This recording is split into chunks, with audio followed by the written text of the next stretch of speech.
नमस्कार मित्रांनो, मुंबई इंडियन्स रोहित शर्मासह 4 खेळाडूंना डच्चू देणार।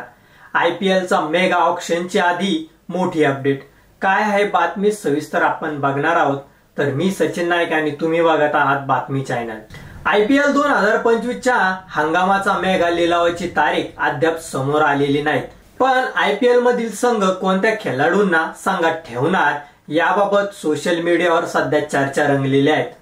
याच दरम्यान आयपीएलच्या मेगा लिलावाबाबत एक महत्त्वाची अपडेट समोर आलेली आहे। याच दरम्यान आयपीएलच्या मेगा लिलावाबाबत एक महत्त्वाची अपडेट समोर आली आहे।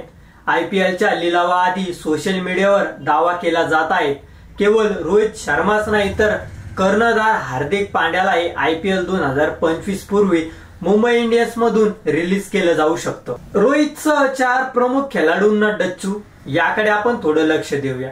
मुंबई इंडियन्स मध्ये पुनरागमन केले होते। रोहित शर्माला हटवून हार्दिक पांड्याला मुंबई इंडियन्सचा कर्णधार करण्यात आलं।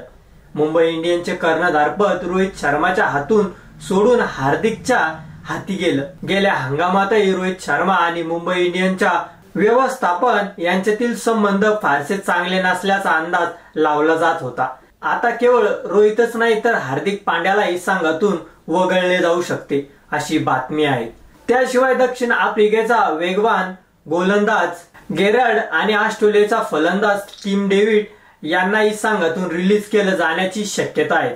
कोणते खेळाडू कायम ठेवणार, कोण होणार कर्णधार याकडे आपण थोडं लक्ष टाकूया।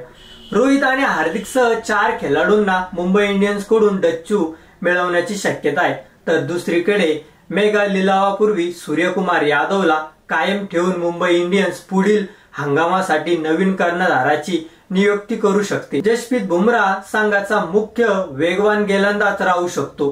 त्याशिवाय मुंबई इंडियन्स ईशान किशन आणि तिलक वर्मा यांना कायम ठेवण्याचा दावा करत आहे। दरम्यान मुंबई आकाश माधव आणि निहाल वडेरा यांना राईट टू मॅच कार्ड वापरू शकते। हे खेळाडू कायम ठेवण्यात येतील। सूर्यकुमार यादव संभव कर्णधार, जसप्रीत बुमराह, ईशान किशन आणि तिलक वर्मा आणि हे खेळाडू रिलीज केले जाऊ शकते। रोहित शर्मा, हार्दिक पांड्या, जेरॉल आणि टिम डेव्हिड।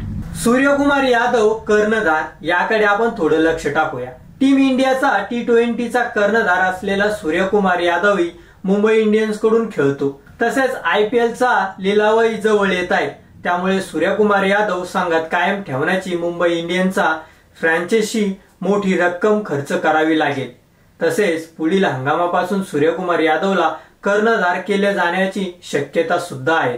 तर तुम्हाला काय वाटतं मुंबई इंडियन्स बद्दल हे आमच्या चॅनलच्या कमेंट बॉक्स मध्ये नक्की कळवा आणि व्हिडिओ आवडला असेल तर चॅनलला लाईक आणि सबस्क्राईब करा। धन्यवाद।